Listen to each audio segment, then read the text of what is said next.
नमस्कार, बहुत स्वागत आप सभी का। आप देख रहे हैं आपका प्रोग्राम कहानी कुर्सी की। मैं सौरभ आपके साथ सारे मेहमानों को लेकर हाजिर हैं हम एक बार फिर। समीर चौगामकर साहब, अवधेश कुमार जी, विजय त्रिवेदी जी, हर्षवर्धन त्रिपाठी जी, लगातार आप उनको सुन रहे हैं। अब जरा दक्षिण भारत की बात करते हैं। दक्षिण भारत में जिस तरीके से वहां पर एक हिंदू हृदय सम्राट बनने की कोशिश की जा रही है, ये कोशिश कुछ नई दिखाई दे रही है। दक्षिण भारत में यूं तो हम सभी लोग जानते हैं, बहुत धर्मपरायण लोग हैं, इतने बड़े बड़े भव्य मंदिर वहां पर बने हुए हैं। और ऐसे ही विवाद शुरू हुआ था तिरुपति को लेकर के। तिरुपति बालाजी मंदिर जिसमें करोड़ों करोड़ों हिंदुओं की आस्था है। लड्डू में वहाँ पर गाय की चर्बी, सुअर की चर्बी मिली हुई है, ये चंद्रबाबू नायडू ने कह दिया था। मामला सुप्रीम कोर्ट तक पहुंचा, कमेटी बन गई, उसकी जांच हो रही है। इसके बाद पवन कल्याण जो उप मुख्यमंत्री हैं, उनकी अपनी पार्टी है जनसेना, ये निकले एक प्रायश्चित यात्रा पर। जगह जगह मंदिरों में गए, पूजा पाठ किया, दान किया, उपवास रखा। अब वो उनका प्रायश्चित पूरा हो गया। अब वो खुलकर सनातन की राजनीति कर रहे हैं। देखिए, पहले तो वो कपड़े कैसे पहनते हैं, पहले नहीं बिल्कुल पहनते थे। फिल्म स्टार हैं ये फिल्म स्टार थे। लेकिन अब आपको इस तरीके से वो दिखाई देते हैं, घूमते हुए मंदिरों में जाते हुए। बाल बड़े हो गए हैं उनके, पूरी तरीके से साधु का जैसा भेष उन्होंने बना लिया है। अब ये एक सभा में बोल रहे थे। राहुल गांधी का बयान आपको भी याद होगा, पिछले दिनों उस पर काफी आपत्ति हुई। उन्होंने कहा कि अयोध्या में राम मंदिर में प्राण प्रतिष्ठा कार्यक्रम जब चल रहा था, आपने देखा कैसे नाच गाना हो रहा था, कोई गरीब वहां पर नहीं था। उन्होंने नाच गाना शब्द इस्तेमाल किया। इसको लेकर के योगी आदित्यनाथ भी उन पर बरस चुके हैं। अब पवन कल्याण की बारी थी। पवन कल्याण शायद हिंदी ना अच्छे से जानते हों, इसीलिए वो जब सभा कर रहे थे, उन्होंने बाकी बातें जितनी भी थी वो तो तेलुगु में की, ये बात अंग्रेजी में की कि ज्यादा से ज्यादा लोगों को समझ में आए, देश भर में समझ में आए, मैं राहुल गांधी को कैसे ललकार रहा हूं। उनकी आप ये बात सुनिए। फिर ये यहां से बात चलते चलते कहां पहुंची? आंध्र प्रदेश से ये बात पहुंची तमिलनाडु में, जहां पर डीएमके और उसके नेता और खुद मुख्यमंत्री स्टालिन के बेटे अब उप मुख्यमंत्री हो चुके उदयनिधि, वो सनातन को लेकर बहुत खराब टिप्पणियां कर चुके हैं। सनातन को हटाने, समाप्त करने की बातें तक तमिलनाडु की राजनीति में होती हैं। उन तक भी एक मैसेज भेजा है पवन कल्याण ने। उसका जवाब भी आया, वो भी आपको दिखाएंगे। पहले पवन कल्याण ने जो कहा है राहुल गांधी पर, वो सुनिए, फिर मैं आपको सुनाऊंगा उदयनिधि की बात। When the honorable opposition leader Sri Rahul Gandhi says Ayodhya ceremony, when he compares to it as a Nachigan Sabha, none of the Sanatani Hindus should not get hurt. We have to be happy about it. And you want the votes of all the Sanatani Hindus to get into the power, to be a political leader, to be in the opposition.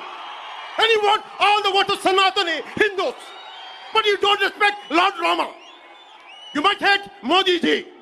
You might hate us. But don't you guys dare to talk about Lord Sri Rama.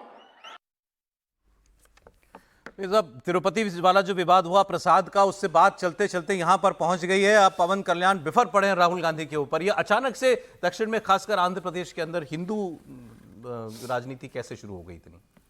देखिए, कई बार कुछ चीजें ऐसी होती हैं जिसको मतलब समझ में नहीं आता क्या ये भी इतना बड़ा रूप ले लेगी क्या। आंध्र प्रदेश में भी मूल रूप से ऐसी राजनीति की बहुत जगह नहीं थी। जगन मोहन रेड्डी के 5 सालों ने, और वहां पर जिस तरह से क्रिश्चियन कन्वर्जन हुआ है, उसने बहुत बड़ा मुद्दा बनाया इसे। उस पर चंद्रबाबू नायडू के साथ जिस तरह से जगन मोहन रेड्डी की सरकार ने अत्याचार किया, और देखिए ये पवन कल्याण पूरा पैकेज है। चंद्रबाबू नायडू मुख्यमंत्री भले हैं, लेकिन मैं ये मानता हूं, मेरा अपना निजी मानना है कि उनका समय जो था वो अब खत्म हो रहा है। अब वो नारा लोकेश उस भूमिका में आएंगे ऐसा मुझे नहीं लगता। पवन कल्याण पैकेज कैसे है, वहां इनको एक सिंबल के तौर पर दिखाया जाता है कि एक ऐसा व्यक्ति जो इतना बड़ा सुपरस्टार है, चिरंजीवी के भाई हैं, और इनका सबसे बड़ा जो वीडियो वायरल हुआ था वो क्या हुआ था कि एक गाड़ी से आते हैं, उतरते हैं और चिरंजीवी के पांव छूते हैं। पूरा परिवार, यानी हिंदू फैमिली वैल्यू सिस्टम, उसके ये एक प्रतीक के तौर पर दिखते हैं। जो आंध्र प्रदेश, तमिलनाडु, केरल, अगर पूरे आप साउथ इंडिया को देखें, कर्नाटक को भी उसमें जोड़ लें, तो सबसे बड़े हिंदू मंदिर वहीं हैं। अब वहां यह आवाज उठ रही है कि हिंदू मंदिरों को आप सरकार के नियंत्रण से मुक्त करिए। ये भी वही बात को आप आगे बढ़ा रहे हैं जिसमें वो कह रहे हैं कि सनातन परिरक्षणम बोर्ड होना चाहिए। अब उसको लेकर आगे बढ़ रहे हैं। और तमिलनाडु में अगर आप देखें तो करुणानिधि, एमके स्टालिन और उदयनिधि, यानी 3 पीढ़ी का जो द्रविड़ियन राजनीति का एक साइकिल है वो लगभग पूरा हो चुका है। एंटी सनातन 1967 से जो वहां एंटी नेशनल और एंटी हिंदी मूवमेंट था वो भी अब सैचुरेट हो चुका है। ऐसे में पवन कल्याण मुझे लगता है कि उस राजनीति के एक बड़े प्रतीक के तौर पर हो सकते हैं, और ये शायद प्रधानमंत्री नरेंद्र मोदी इसको अच्छे से जानते हैं। जब मंच पर थे तो उन्होंने जिस तरह से गले लगाया था और दोनों भाइयों को हाथ में लेकर, वो भी अपने आप में तो शायद उसकी तैयारी है। और मुझे लगता है कि एक मतलब वैक्यूम है जो भारतीय जनता पार्टी के नेता के तौर पर लोग देख रहे थे, लेकिन अगर कोई दूसरा नेता भी इस तरह से आ रहा है तो कोई ऐसा थोड़ी नहीं कि वो नेता भाजपा का ही होगा। इन्होंने डीएमके तक भी मैसेज पहुंचाया। इन्होंने कहा कि जो लोग सनातन को समाप्त करने की बात करते हैं या सनातन को हटाने की बात करते हैं, हम उनको हटा देंगे। ये बात लेकर के रिपोर्टर पहुंचे उदयनिधि के पास। उदयनिधि ने तो वो तो खुद ही विवाद वहां से उनकी सभा से ही शुरू हुआ था। इरेडिकेशन ऑफ सनातन एक सेमिनार हो रहा था, उसमें वो बोल रहे थे वहां पर तमिलनाडु में। उन्होंने जब उनसे पूछा गया कि वो ऐसा कह रहे हैं, आपको क्या कहना है, सुनिए उदयनिधि को।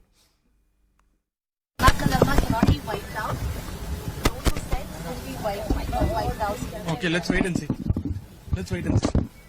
Thank you. है 3-4 शब्द ही, लेकिन है मतलब चुनौती वाली बात है ये। देख लेंगे, अब ऐसा ही है, देखते हैं। चलो ठीक है, कौन हटेगा। दक्षिण भारत में सर कोई चर्निंग चल रही है क्या?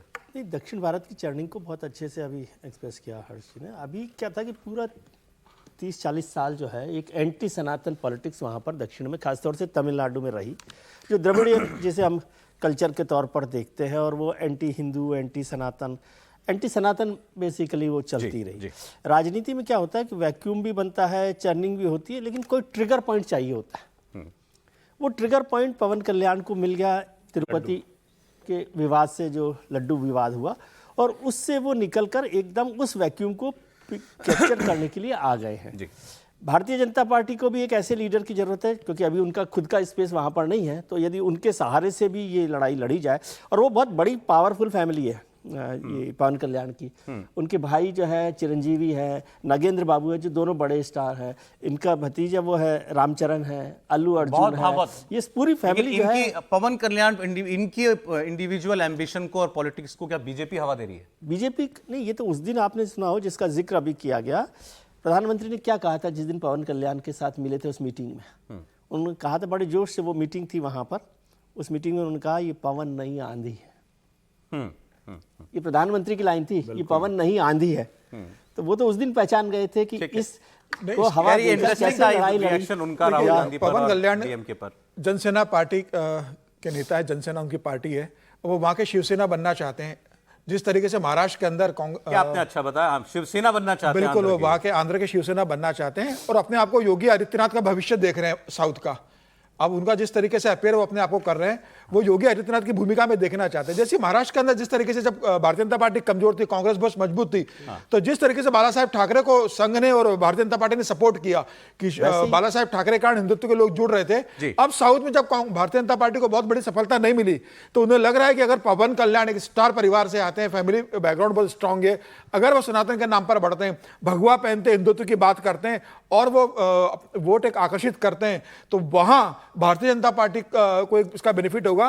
क्योंकि जनसेना का गठबंधन तो भारतीय जनता पार्टी के साथ है, लेकिन यह भी देखना होगा कि चंद्रबाबू नायडू इनको कितना स्पेस देते बढ़ने के लिए। वो तो खुद ही जो तिरुपति विवाद के बाद ऐसा लग रहा है बिल्कुल सनातन के मोल्ड में ढल गए। देखिए, लेकिन चंद्रबाबू नायडू इस बात को जानते हैं कि जनसेना एक अलग पार्टी है, वो कितने लिमिट तक उनको स्पेस देंगे। चंद्रबाबू नायडू को अपनी राजनीति, अपने बेटे की राजनीति भी देखना है, तो वो ने उतनी बड़ी ताकत बनने के लिए क्या नई बातें हो रही है राजनीति में। वैसे अभी जो प्रधानमंत्री नरेंद्र मोदी ने महाराष्ट्र में एक बात कही है, ये भी आपको सुननी चाहिए। कांग्रेस पार्टी पर बड़ा हमला बोला प्रधानमंत्री ने और कहा कांग्रेस ड्रग्स के पैसे से चुनाव लड़ना चाहती है।